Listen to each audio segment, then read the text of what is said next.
Thank you for tuning in to another episode of The Launchpad. I'm your host, Dave Kluge, as always, joined with two fantastic guests today. We have Jeff Bell with us from Footballguys and the Debbie Royale, and we have Jay Felicio from Front Yard Fantasy. We're going to be taking a look back at the 2022 offseason and talking about some things that we learned and some players who we kind of shifted our perception on a little bit. But most importantly, we are going to look at some week one matchups. We're going to talk about some games that we're excited about, some of these really fun revenge narratives with quarterbacks, so our sleepers of the week, and so much more. So be sure to stick through to the very end of this week's episode of The Launchpad. Who will score the most points in week one of the 2022 NFL season? That and so much more on today's episode of The Launchpad. For reference, we have seen a lot of wide receivers pop off in week one over the last few seasons. Last year, Amari Cooper, the year before that, Devontae Adams. We had that Sammy Watkins year in 2019, and then Alvin Kamara and Kareem Hunt in 2018 and 2017. This is a loaded question, and you can go a lot of ways with it. But Jay, go ahead and start us off here. Who do you think is the week's highest scorer this week? I am going to go with a wide receiver. I'm going to go with one for the LA Chargers, Mr. Mike Williams. I think that game with the Raiders and the Chargers is going to be extremely high scoring. It's one of the few games that the point total is over 50 points. And I love where you could get him. I love his relationship with with Justin Herbert. I think it could very well be him. Yeah, and we saw it last year. I mean, this guy's always had the spike weeks, but in the first half of last season, that's when we saw that little bit of consistency. He wasn't just a downfield threat anymore. He was kind of getting all over the field, playing that X receiver role that, we heard about in the offseason. Joe Lombardi said that this guy is going to be playing the Michael Thomas role. We thought it was too good to be true, and then we actually saw it happen. Imagine if we can get that over a full season rather than just 5 or 6 weeks. Mike Williams could really pay off at his ADP, and he got that nice contract this offseason. Keenan Allen getting a little bit older. We might see that changing of a guard happen this season. But Jeff, same question to you. Who do you think leads the league in scoring this week? And please don't say Sammy Watkins. I'm going to go chalk. I'm going to go Christian McCaffrey. If he's on the field, I'm playing him as the leading scorer. I've got him number one in my ranks for this week going in. I expect with Baker Mayfield coming in plenty motivated into that game, involvement in the passing game, involvement in the running game. If Christian McCaffrey's healthy, you're playing him in every single lineup, every single place that you possibly can. And I've got him as the leading scorer this week. And there's nothing wrong with chalk. I mean, this guy was the 101 in drafts for a reason. He is my top ranked player this week for good reason as well. But you got to admit, you've got him on some rosters, and we saw that report come out today that he was on the injury report. You probably cracked a little bit of a sweat. You do not like seeing injury report and Christian McCaffrey in the same tweet, and we saw that today. But that just means that football is here. We already have a bunch of players that we're sweating what their involvement is going to look like in week one due to injury, whatever it may be. I am jacked up about this. Well, let's go ahead and get into introductions here. I want to thank everybody for tuning in. This is now episode 45 of the Launchpad. You can find the show on all Footballguys channels. So youtube.com/Footballguys. If you search Footballguys, anywhere you can find a podcast, you can find this along with the Audible and all of our other shows.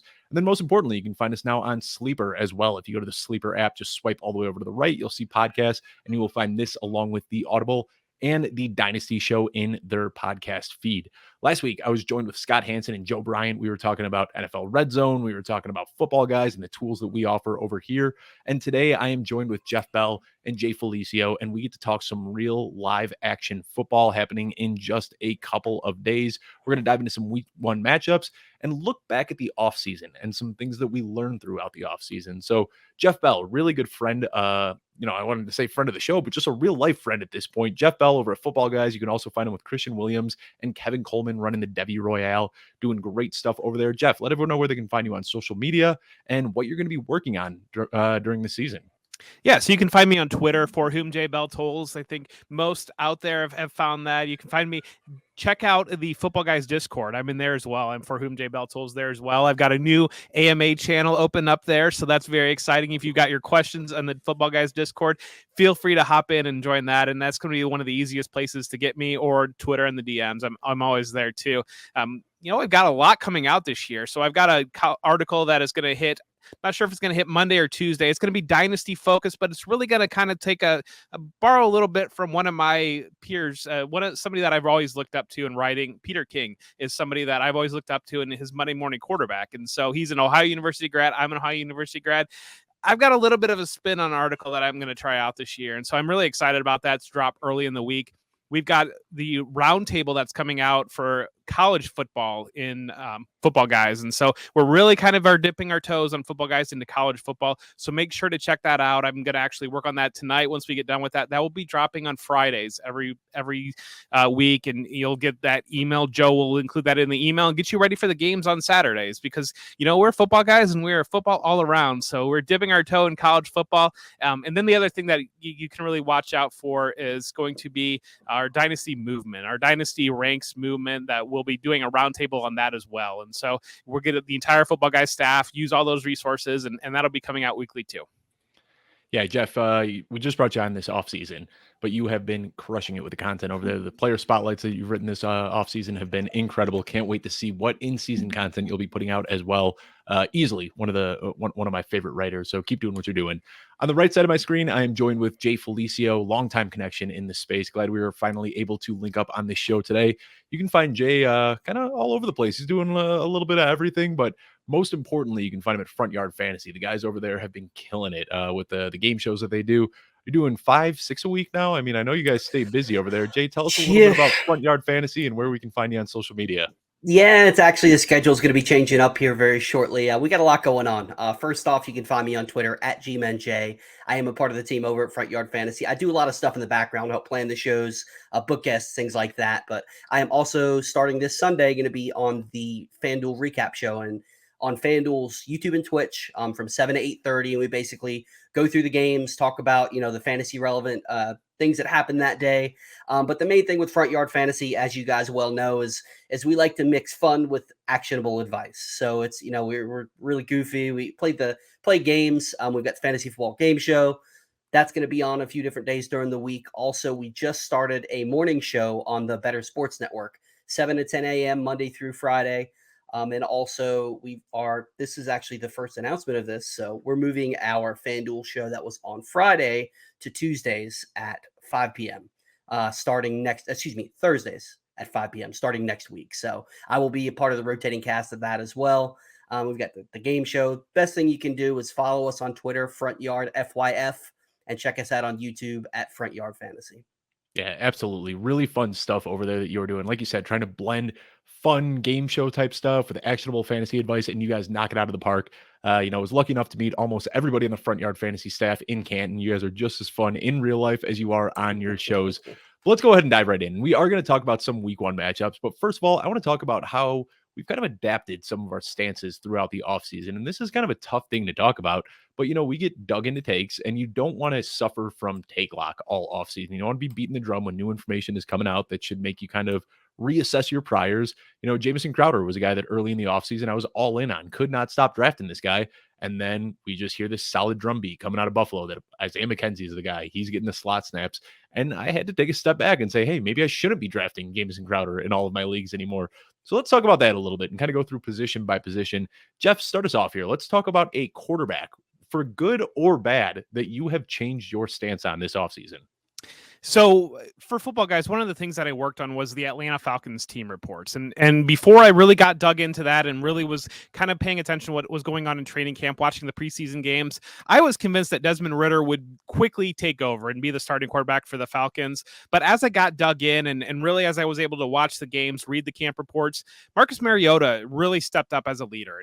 He has that experience previously with Arthur Smith within that offensive scheme, and he really just kind of took it to it like a fish to water. He knew exactly what needed to be done, whereas Desmond Ridder has a lot of work to be done. And so going into year two, the pressure's getting a little bit higher on Arthur Smith there, I think. And so I think they're going to roll with Marcus Mariota through a lot of it. And when you look at his skill set, he translates very, very well to fantasy if he uses his tools. When he was in Tennessee, he didn't really use the rushing much. Like, I think his career high was 367 or so rushing yards, but that was a skill that he had at Oregon when they ran a lot of zone read option there. And the game has progressed since Marcus Mariota was a starting quarterback at Tennessee. And so I think you'll see some of that involvement in the rushing game. At least that's what we've seen in the preseason and in camp.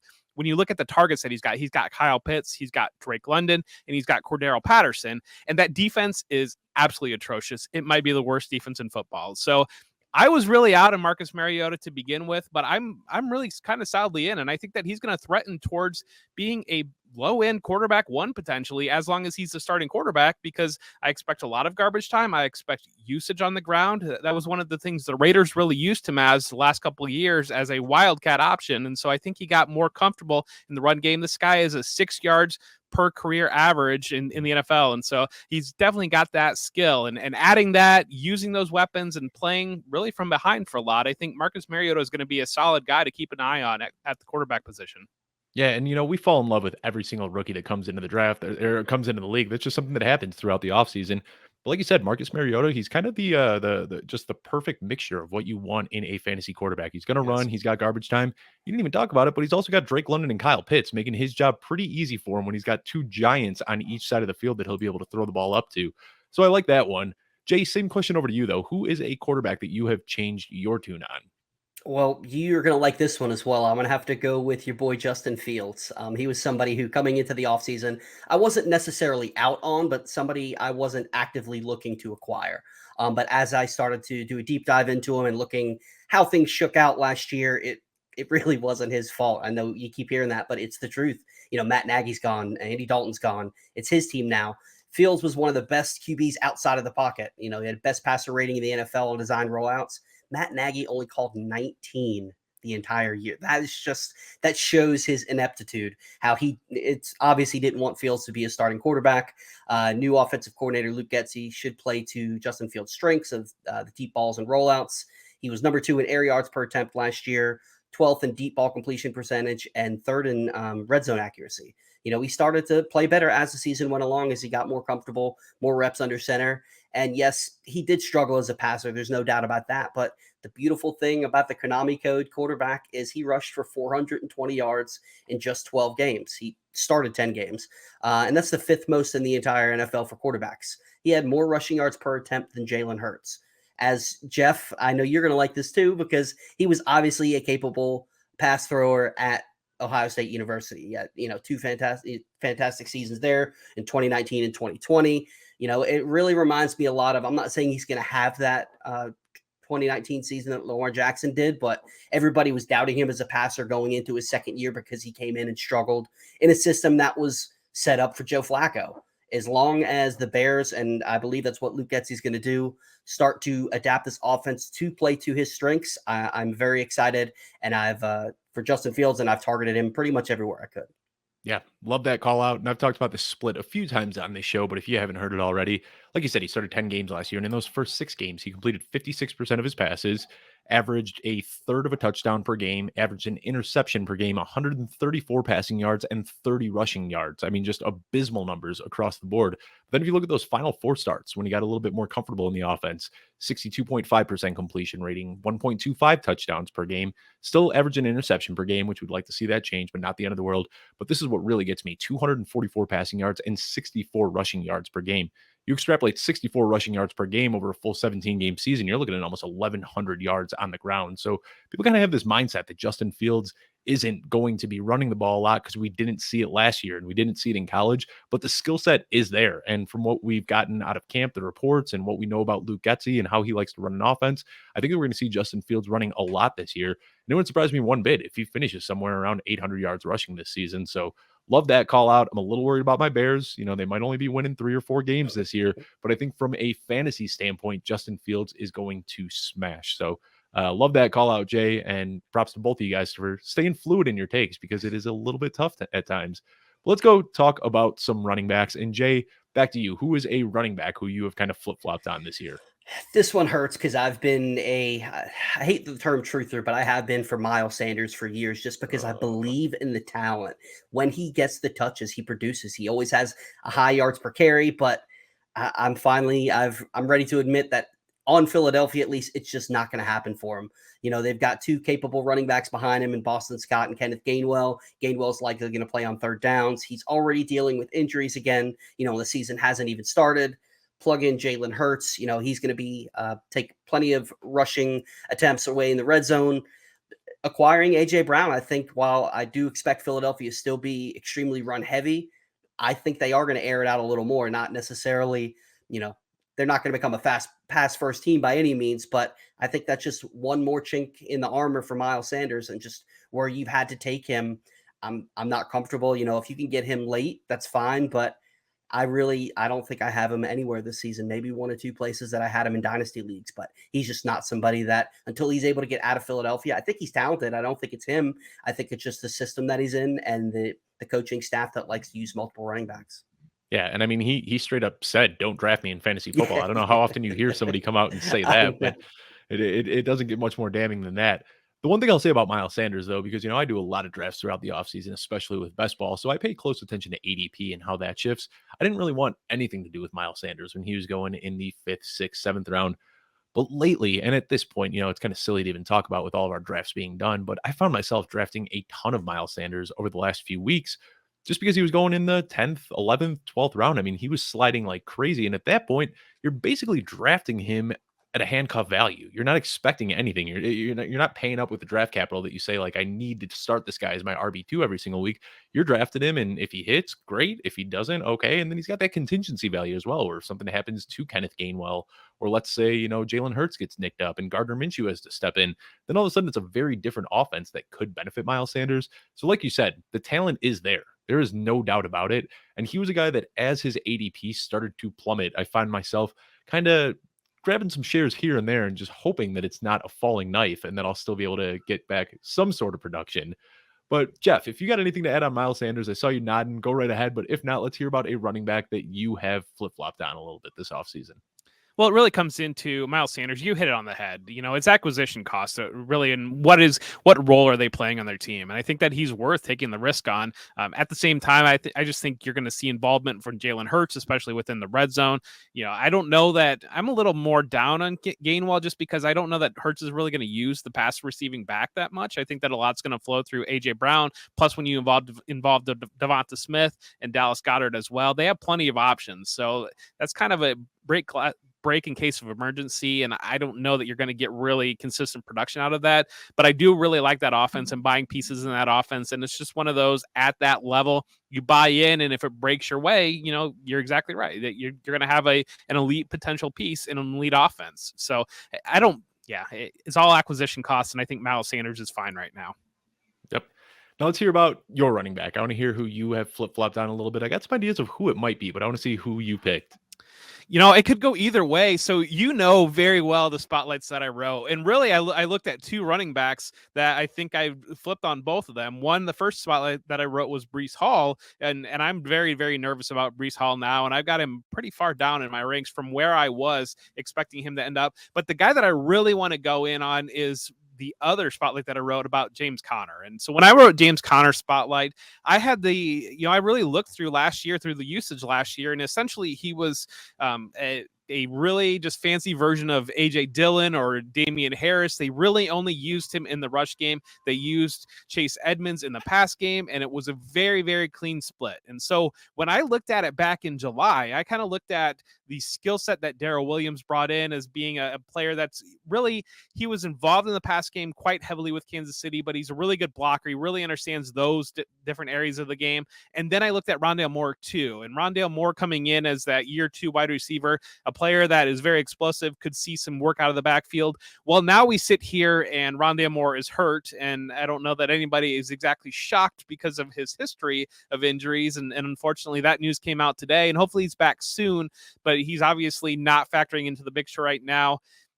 The options in Arizona really kind of cleared out a lot. And that was one of the other things that I looked at was they didn't really need James Conner to be that like all-purpose back because they had a lot of talent. But now Zach Ertz has missed a month of practice, and so Zach Ertz is rolling in injured already, and we mentioned Rondale Moore, and so I think that they really need James Conner. And when you look at the backs behind him, it's really kind of been a split between Eno Benjamin and Darrell Williams on who's going to be that second back, and nobody stepped forward as being that complement. So Conner is in a position where he's going to be an all-purpose back, dual bell cow back on an elite offense. And so I think you're going to want to buy in on that. And, I really changed my stance there from he's not the AJ Dillon going to be the run guy. He's going to be involved in the pass game. And when you look at his history as a rookie, he saw 71 targets, and that would have been 4th in the NFL last year for running backs. And so he's got that tool. He's got the ability to be involved in the pass game. He showed that last year when Chase Edmonds was out. So I think that they're going to go with one back. And as much as it pains me from the stance that I was on July, those things just didn't materialize. And that's going to be one of the most important things, that being able to have that flexibility, realizing the situation didn't happen the way you're going to think it's going to happen, and adjusting and going in a new way. Yeah, and I mean, this guy's coming off a season where he finishes the RB5 in PPR, and if he gets that same exact role this year, there's no reason to expect that he falls off at all. I mean, injury is the only thing that can really stop him from hitting that again. Like you said, he's got the potential to be a 3-down back on an explosive offense. That's exactly what you want, even if you are getting him in the dreaded running back dead zone. He's worth the chance at that point. So let's talk a little bit about wide receivers here. And I already talked about my guy a little bit, Jamison Crowder, guy who I was hoping would really just step right in as a veteran, a guy who has played the slot role his entire life. It seemed like Cole Beasley was walking out of that role, and it was just tailor-made for Jamison Crowder. But, you can't ignore what's coming out of Buffalo is that Isaiah McKenzie has been lighting it up. And it's not even that I think McKenzie is going to be in the slot 100% of the times, but he has at least carved out some sort of a role there. And then with James Cook coming in as well, I just don't think that there's any situation where Jamison Crowder is going to be seeing 80% of the snaps and 100+ targets out of the slot. It's going to be more of a committee coming out of that role. So I had to eat crow on that one a little bit, but that's a part of the game that we play. And, you try to plant these flags early in the offseason, and then camps open up and everything changes. Yeah. So, Jeff, start us off here. Who's a wide receiver that you have changed your stance on? So mine is Amon-Ra St. Brown. And really, I was in the camp looking at it when they added Jameson Williams, when they added DJ Chark in free agency. I was kind of in your same frame of mind. I know, Dave, you had a really good piece early in the offseason about his production and being a crowded room there. Well, Jameson Williams, we don't really have a time frame for recovery. And if we get significant contributions from him this year, I think that's going to be a major benefit. And DJ Chark, as much as I like him, I just don't know that Jared Goff is going to be stretching the field vertically to play into his skill set, whereas he kind of can serve more as that distraction. And it really just seems like this offense is tailor-made. Like they said, that Amon-Ra is going to be their primary receiver. And, I think it was easy last year to write that narrative and say, well, DeAndre Swift was out of the offense, TJ Hawkinson was out of the offense, and that's really why the production happened. But I think the skill set plays into it. And I think Jared Goff's comfort plays into it. The opportunity, the area of the field that Amon-Ra St. Brown likes to work in plays into what Jared Goff really wants to do. We saw that usage with Cooper Kupp. He made Cooper Kupp a wide receiver 4 a handful of years back, because that's really where the comfort is.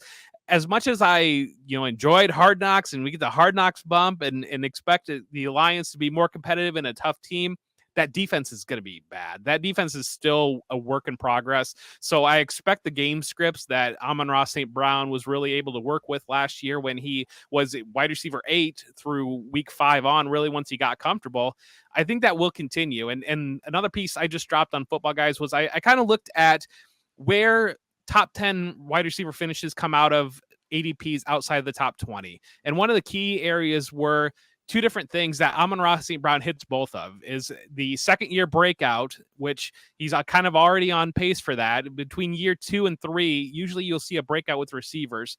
The other thing is elite receiver finishes have guys from that have finished in the top 10 previously. And he did that. And, we're kind of, creating a narrative a little bit to move him down, I think. And so when you look at the production that he really put on the field, I think it's easy to go back there and say, well, he could do that again. Yeah, I'm glad that you said something about Hard Knocks, because you just completely disarmed the joke that I was going to make when you were done talking. It's a way to own that up and just take the bullet away from me. But I'm with you a little bit. And Amon-Ra St. Brown, he's a great player. My fear, and like you said, Jared Goff really likes throwing to those short and intermediate parts of the field, which is where Amon-Ra St. Brown cooks, but so does DeAndre Swift and TJ Hawkinson, the two guys that I think are going to be his biggest target competition. So I'm not fully on board. I will say that when I wrote my article at that point in time, Amon-Ra St. Brown was getting traded in Dynasty for a middling first-round pick. Like, you could literally trade a 2023 first-round pick for Amon-Ra St. Brown, and I was saying, go get your 2023 first, because that's going to pay off more than Amon-Ra St. Brown will. And I mean, he was getting valued as a top 20 Dynasty asset. And I think that we got a little bit crazy there, but over the last few months, his ADP, just like we talked about with Miles Sanders earlier, has slid down to a point where I am comfortable drafting him where he's at. I'm looking at Monter St. Brown kind of, I'm drafting him as a wide receiver 3 comfortably at this point. I just think that early in the offseason, coming off that red hot finish to the end of his rookie season, we got a little bit too overhyped. But Jay, over to you now. Sorry, Jeff and I have just been talking for the last 5 minutes, I feel like here. But Jay, over to you. Let's talk about some wide receivers. Who's a guy that you have flip-flopped on this offseason? So I wouldn't necessarily say flip-flop because I really didn't even know much about him. I am not a college football guy, but Jalen Tolbert, who's somebody who I've really started to like as the season has progressed. Excuse me, the offseason has progressed. Michael Gallup, everybody's excited about him coming back. He didn't get put on the PUP list, but a torn ACL, even though, he might play in the first couple of games, it doesn't necessarily mean he's going to be 100%. And honestly, I don't know if he's going to be 100% this entire year. There's a lot of opportunity for Jalen Tolbert as well. Amari Cooper is with the Browns now, but I'm not one of those people who like to go over, vacated targets and stuff like that. But there is a pretty significant chunk of the targets that are out the door. 16% target share for Amari Cooper, 10% target share went to Miami with Cedric Wilson, and Gallup, who's hurt, was roughly a 10% target share last year. So between those 3 guys, that's close to 36% target share. That's pretty much up for grabs. Now, I don't think he's going to plug right in and get that big of a chunk, but also some touchdowns that went out the door with him. Amari Cooper, 8 touchdowns. Cedric Wilson, I had to double check this. He had 6 touchdowns. I couldn't believe it. Michael Gallup also, he had 2 touchdowns, threw a couple in there. I think with Dak, he threw 37 touchdowns last year. It's not without the realm of possibility that he throws 40 touchdowns this year. Dallas had the 6th most passing attempts in 2021. And Jalen Tolbert, yes, he played in a smaller school, but he had a 33.4% target share at South Alabama. Back-to-back seasons of over 1,000 yards, 8 touchdowns. According to Reception Perception, Tolbert can do it all when it comes to routes. He finished it at or above the top of the prospect average on every single route on the tree. He's good against man coverage. He's good against zone coverage. I think he's got a real chance to carve out a role for himself at the beginning of the year and potentially Wally Pipp. I know the younger guys don't know what that means, but Wally Pipp, Michael Gallup out of a role. I really like that call out because right now, like you said, it's just so up for grabs. We know that this Dallas offense is going to be good. I mean, they were the number 1 offense last year as far as total yardage goes, and everybody is confident that CeeDee Lamb takes that huge step forward. He's getting drafted right now as a top 5, top 7 wide receiver. People are expecting this from CeeDee Lamb, but after that, the depth chart is wide open. You can make a strong argument that Dalton Schultz is number 2 on the team in targets. Maybe Tony Pollard steps in as the slot receiver that we've been hoping for years and finally does it. But Jalen Tolbert is a guy that has all of the talent and can definitely step into that role. Completely agree with you on that one. He's a guy that I've been taking late in a lot of my drafts this offseason. Would love to see him pay off. But that's enough looking back at the offseason. We have real life football to look forward to in just a couple of days. So let's turn our sights to Sunday and Monday. And we're going to have this segment that we've been talking about with the show now being on Sleeper every single week. We're going to be doing the Sleeper start of the week in the season. So let's go ahead and kick that off. It's time for the Sleeper start of the week, powered by Sleeper.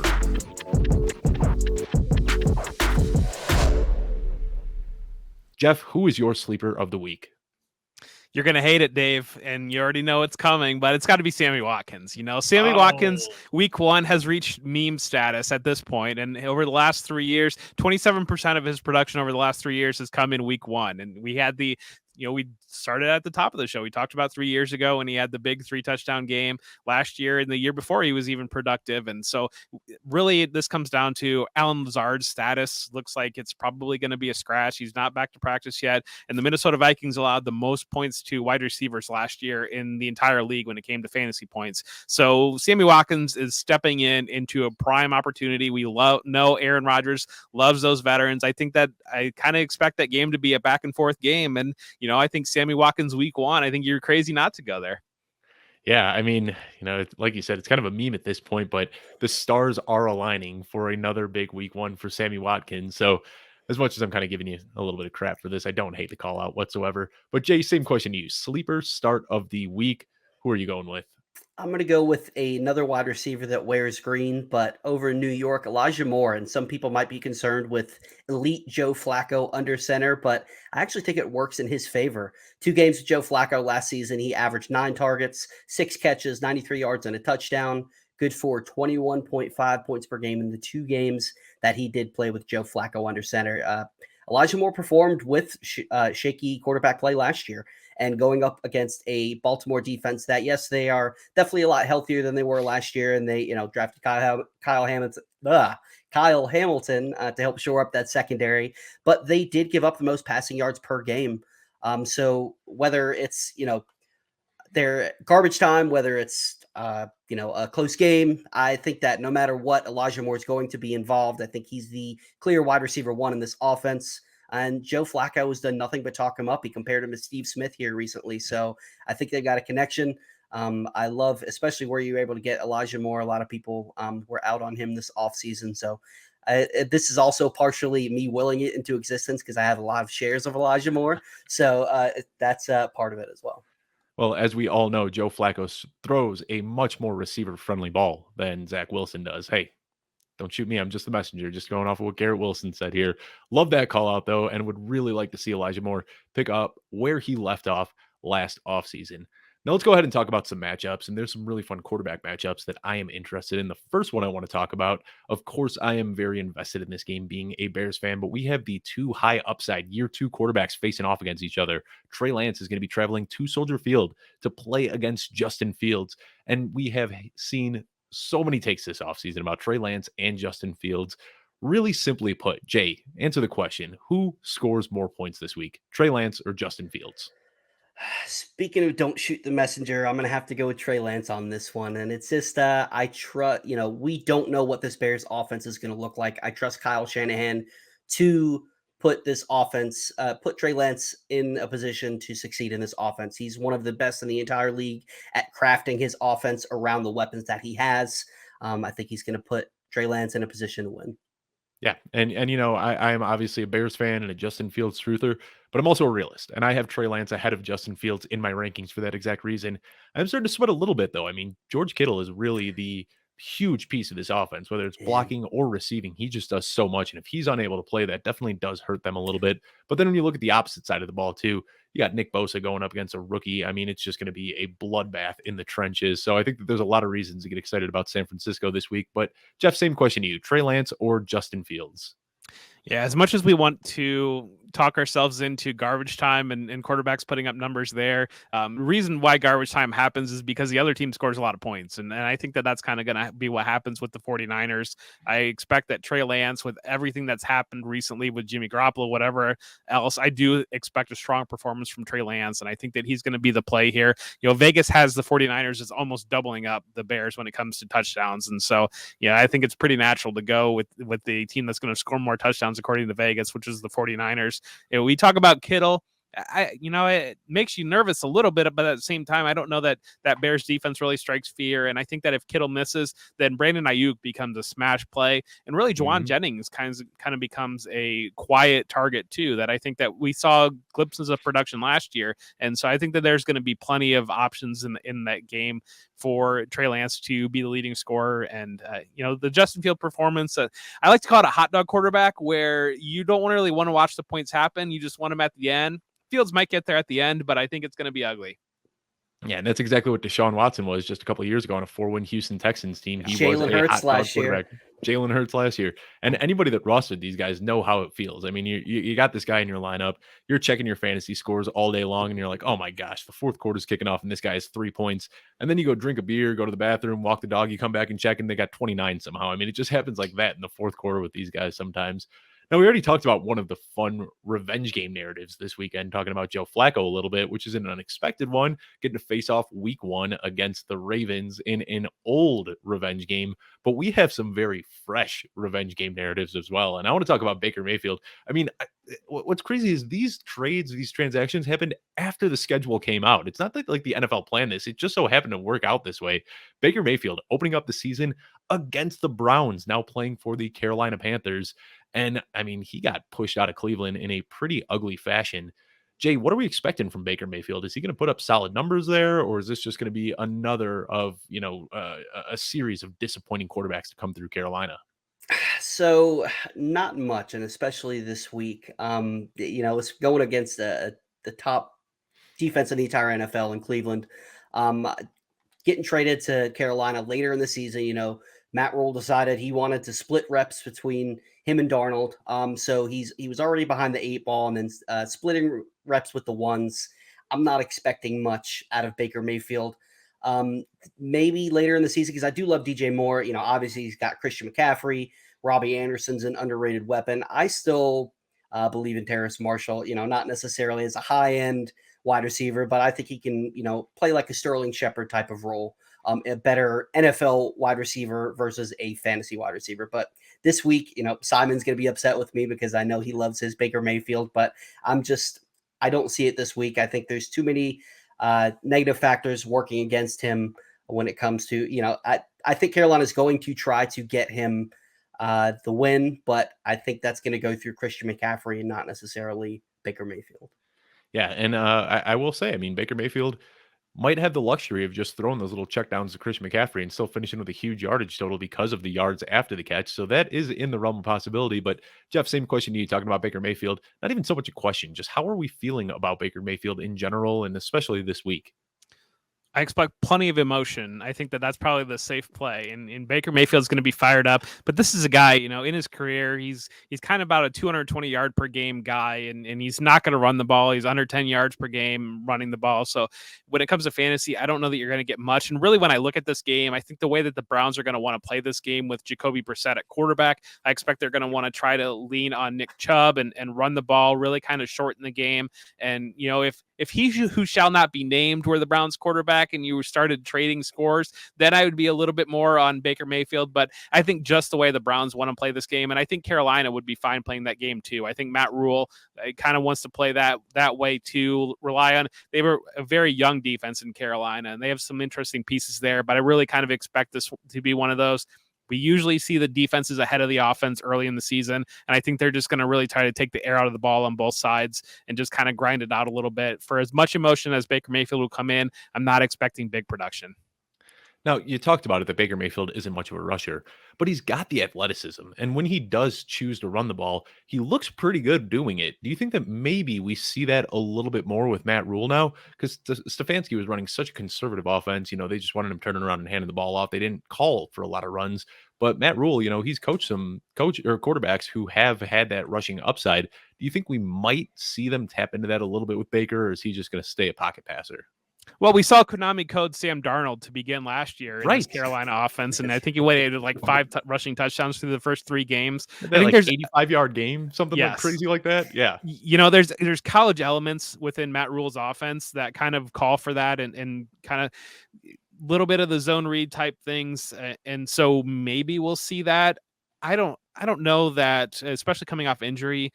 Baker Mayfield, if you watch his college tape, yeah, he had the athleticism there. I don't know that we've seen it really translate to the NFL. It kind of more turns into he's able to escape pressure and maybe, roll out a little bit and get rid of the ball more so than actually running with it. And so I don't really expect huge changes there as much as there are some elements of that in this offense.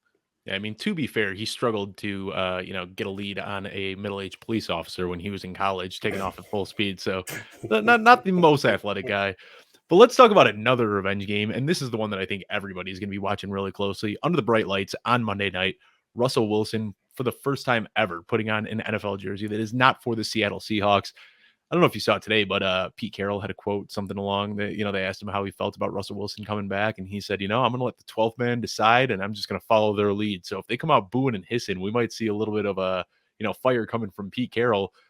Jeff, start us off with this one, though. Is Russell Wilson? I mean, I've heard a lot of people predicting an upset that, Pete Carroll knows Russell Wilson so well that he's going to have a game plan, to beat him.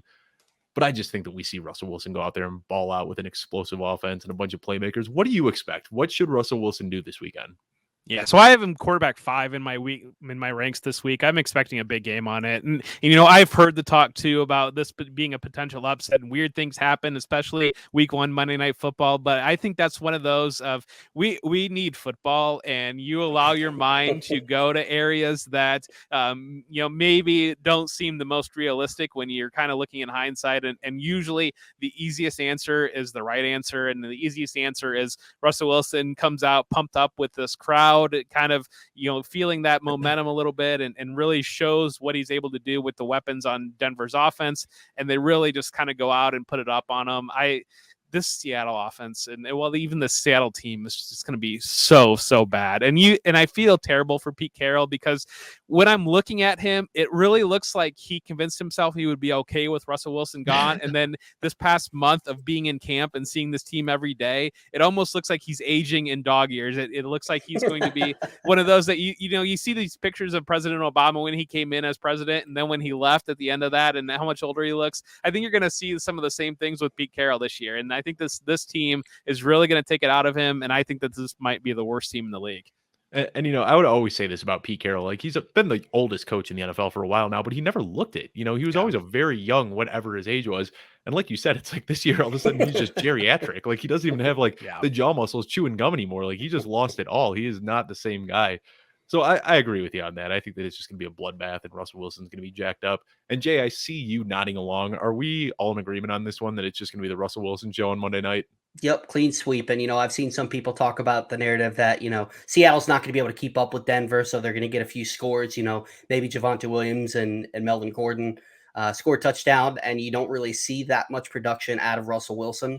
Me personally, I'm with you guys. I think Denver is purposely going to make Russell Wilson look good against Seattle. It sounds like there is a lot of bad blood, especially from Russell Wilson's side. He blamed Pete Carroll for losing his MVP a couple seasons ago. Yep. I'm with you. I think that with the weapons, I think they're going to finally let Russ cook, and it's going to be, Broncos country's time to ride. So, and you said it, they are going to let Russ cook. The one thing that has held him back for so long, it wouldn't surprise me if this team is up, 3 touchdowns in the fourth quarter, and Russ is still throwing the ball just to say, look at what I can do. Yep. All right, guys. Well, we've talked about just about anything. Let's finish the show off on a fun note. What matchups are you most looking forward to this weekend? Keep it real easy. Jay, start us off. What's the matchup that you are most excited about? It's one I talked about earlier when I was talking about Mike Williams. I really want to see the Raiders versus the Chargers. It's one of 2 games that is over 50 for the game total. I think that it's just going to be an absolute shootout. That the Raiders want to come out and show what they can do with Devontae Adams. I think the Chargers, they love to air the ball out already with Keenan Allen, with Austin Eckler coming out of the backfield. Like I said, Mike Williams, I think he's going to have a big game. I think it's going to be one of many of the AFC West shootouts for this season. Another guy I'm excited about is Gerald Everett. It seems like every single year the Chargers somehow just stumble into a fantasy relevant tight end, whether it's Jared Cook or Antonio Gibson on the final legs of his career. Was it Ladarius Brown, a few years ago? Ladarius Green, I can't even remember. I mean, it seems like there's always Ladarius Green. There is always a fantasy relevant tight end in Los Angeles. I want to see if that's going to be Gerald Everett this year. But Jeff, same question to you. Let me just peel back the curtain a little bit for anybody watching the show.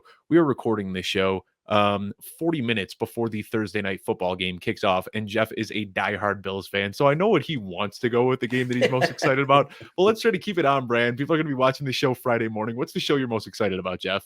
Well, geez, you just took the air out of my balloon there, because I know that the magic of show business. I think we were gonna try to ignore that, but I mean, yeah, that is my most exciting game. But I'll go with Kansas City and Arizona to go a different direction there. I think that there's a lot of questions about both of those offenses that we expect for fantasy production out of. I think we'll get production in this game, but really a lot of clarity on, and how is that Kansas City receiver room going to shake out? How's that Kansas City backfield going to shake out? Is there anything else in Arizona beyond Hollywood Brown and James Conner at this point? Is Zach Ertz going to play? Is AJ Green going to be, find the fountain of youth, because they really don't have much else there? And so that game and just kind of getting some of those reveals on some of those mystery situations, I think that one, and I wouldn't mind if the Chiefs were to drop a NFC game and kind of start their season off that way. Yeah, I mean, both games that you guys talked about, talking about KC and Arizona, and then the Raiders at the Chargers. I mean, we might be looking at 150 total points between those two games alone. Those are going to be some high flying football games. I'm excited about those as well. And I'll just go ahead and answer this one. I already talked about it a little bit, but I am so excited to see this San Francisco team play against this Chicago team. I think it's realistically going to be a bloodbath, but I think there are so many interesting storylines. Most importantly, I'm going to be paying attention to how Debo Samuel and Brandon Ayuk are able to coexist in what projects to be more of a run first offense. We saw it last year where Brandon Ayuk and Debo Samuel, they didn't really have any big games together as receivers. We saw in the first half of the season, Brandon Ayuk was in the doghouse and Debo Samuel was cooking as a wide receiver one. And then in the second half of the year, Brandon Ayuk stepped up as a very viable fantasy wide receiver. He was from week 9 onward, he was the wide receiver 16. But in the second half of the season, Debo Samuel had to get his points as a goal line running back and running jet sweeps in from 40, 50 yards out. And now with them throwing the ball less, I am really concerned that both of these guys might fail to live up to their fantasy ADP. So that's a huge storyline to watch. Also want to see, like we talked about, the year 2 quarterbacks. And then I want to see if Cole Kmet can finally take that step forward. He's a third-year tight end, but he is a very young third-year tight end. We've already seen him drawing insane usage throughout the preseason. I want to see if he finally has stepped that athleticism up a little bit, where he can be more of the game-breaking Travis Kelce type of tight end where he can rip off plays from anywhere on the field, and less of the TJ Hawkinson, I'm going to get a lot of targets and fall over as soon as I catch the ball. So we'll see if Cole Kmet can take that step forward. Ton of fun storylines in that game to watch out for. Well, fellas, want to thank you both so much for making the time today. Before we sign off, Jeff, let everyone know where they can find you on social media one more time. Well, before I do that, I just want to take a moment to say thank you to you both. You both have been so instrumental in my just journey on this, and I wouldn't be here without Jay or even with you, Dave, too. So thank you so much for taking the time, and I'm so happy that we were able to do this. You can find me on Twitter for whom Jay Bell tolls. You can find me in the Footballguys Discord. You can find me on the Devy Royale Tuesday nights at 9:30 and the Devy Royale Patreon. You can find me on Twitter, of course, and footballguys.com. All kinds of stuff coming up there. Really a little bit of everywhere, and so keep your eyes peeled and happy to talk about whatever. Yeah, I hope I don't embarrass you too much, Jeff, but I'm going to tell a quick story here. The first time I ever saw Jeff on a live stream, he was just dropping knowledge and, didn't have any sort of setup or anything at the time, but just putting some really good information out there. I watched the whole show. Then I sent him a message after and I said, hey, awesome job on the show. I'm really going to be tuning into what you're doing going forward. I'm also a metalhead. I noticed by your username for whom Jay Bell tolls, I said, that's awesome. There aren't a whole lot of metalheads in the fantasy football community. And he said, oh, no, I don't listen to metal at all. I don't even like Metallica. I just thought the name was funny. So that's how I remember Jeff. And if that doesn't sum up who Jeff is, I just love that story. It's a good one. But thank you so much, Jeff, for making the time. Third time now on the show, and surely not the last. Jay, same to you though. Let everyone know where they can find you on social media, what you got going on, and if you got a fun story about Jeff too, why not tell it now? Don't really have a story for Jeff, but I will say, Jeff, and you always graciously give me credit for getting you started. All I did was get you hooked up with somebody to start writing. Your talent, your knowledge, you would have been involved. That's my son in the background, ready to get him into bed. You would have showed up somewhere. So I can't take much credit for you, but I'm glad that our relationship has bloomed over the years. You're somebody I think very highly of. We're very close. Dave, thank you for having me. You're somebody who I've also gotten pretty close to especially here over the last 6 to 8 months. I think very highly of both of you guys. A lot of fun to come on. I know it was supposed to come on a couple months ago and it wound up getting canceled. But you can find me on Twitter at GMenJ, part of the team over at Front Yard Fantasy. We have a lot of fun stuff going on over there. Best thing you can do is follow our Twitter, Front Yard FYF, and check us out on YouTube at Front Yard Fantasy. Yeah, really fun stuff you guys are putting out there. And what a great way to wrap up the show. Jay, I'm sure that your kid just wants to get to bed, but I'm just going to pretend that he is amped up about football. We got it kicking off in just about 20 minutes here. I know everyone watching the show has already watched the game. They know the outcome, but we are jazzed up to watch this one. As always, make sure that you subscribe at youtube.com/footballguys so you can see all of the video content that we're putting out, both of our full-length shows, our short videos, and all that. Follow me on Twitter at Dave Kluge, that's Kluge, and be sure to download Sleeper if you have not already. You can find the link to download in the description below on the YouTube channel or in the podcast description. Thank you so much for tuning in, and I will see you next week. Thank you for watching. I hope that you were able to gain something valuable from this show. If you haven't already, be sure to give us a thumbs up on the video below and subscribe at youtube.com/footballguys. Turn on those bell notifications so you can be notified every single time we go live or drop a new video. youtube.com/footballguys. Thank you so much for checking this out, and I'll see you next week.